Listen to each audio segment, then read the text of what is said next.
ఉందా? సరే, ఆరోపణలు చేసేవాళ్ళు అనేవాళ్ళు వైసీపీ వాళ్ళు ఎన్ని ఆరోపణలు అన్నా చేస్తారు. కానీ నీతి ఏంటి, నిజాయితీ ఏంటి అన్నది కూడా ప్రజలందరికీ కూడా తెలుసు. మా అధినేత పవన్ కళ్యాణ్ గారి గురించి విమర్శించేటువంటి అర్హత అయితే మాత్రం వైసీపీ నాయకులకు లేదని అనేక మార్లు చెప్పడం జరిగింది. ఇప్పుడు కూడా అదే చెప్తున్నా.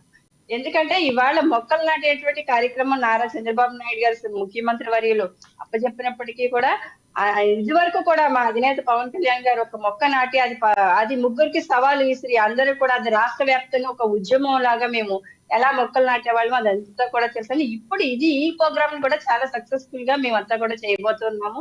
మా అధినేత పవన్ కళ్యాణ్ గారు ఏ ఆదేశాలు ఇస్తే ఆ ఆదేశాల ప్రకారం కూడా అందరూ క్యాడర్ అందరూతో పాటు కూడా ప్రజలు కూడా మమేకమై చేయడానికి కూడా రెడీగా ఉన్నారు సార్.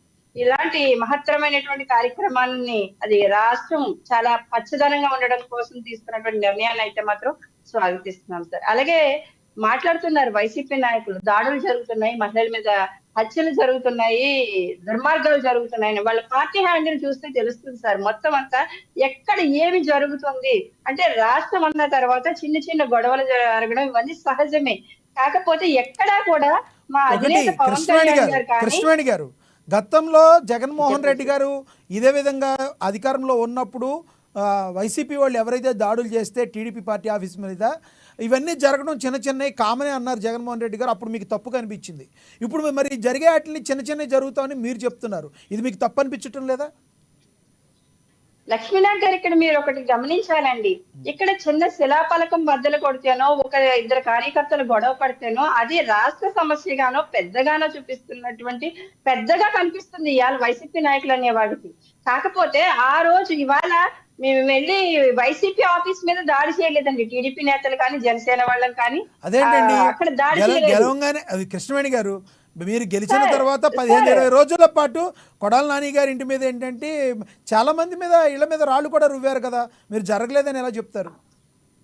అవన్నీ వ్యక్తిగతమైనటువంటి గొడవలు అండి. క్యాసినో గొడవల దగ్గర నుంచి ప్లాకార్డ్ క్లబ్ల వరకు ఈ నాని లాంటి వాళ్ళకి అనేకమైనటువంటి ఇల్లీగల్ వ్యాపారాలు ఉన్నాయి. దానికి సంబంధించి ఆ వర్గానికి ఈ వర్గానికి గొడవ జరిగితే అది తీసుకొచ్చి మా రాజకీయ పార్టీలకు ముడిపెట్టడం అనేది కరెక్ట్ కాదు సార్. అక్కడ ఆ టైంలో మా కండువాలు వేసుకున్నాం, మా పార్టీ కండువాలు వేసుకున్నాం, టీడీపీ మా కూటమికి సంబంధించినటువంటి కండువాలు వేసుకున్నా వెళ్ళి ఉండొచ్చు కనుక వాళ్ళు.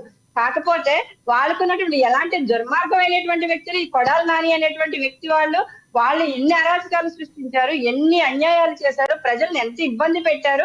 ఇవన్నిటి మీద కోపం మీద ఏ కార్యకర్త తిరగబడి వాళ్ళ వర్గానికి వీళ్ళ వర్గానికి గొడవ పడితే అది మొత్తం కూటమి ప్రభుత్వానికి తీసుకొచ్చి ఆపాదించడం జగన్మోహన్ రెడ్డి గారు వాళ్ళు చెప్తూ ఉన్నారు. అది చెప్పండి, సబ్జెక్ట్ లోకి రండి. ఇప్పుడు పవన్ కళ్యాణ్ గారు ఏదైతే 13,500 గ్రామాలకి కూడా ఒకేసారి గ్రామాలన్నింటికి కూడా ఉపాధి హామీ కింద మీటింగ్ పెడతామని చెప్తున్నారు.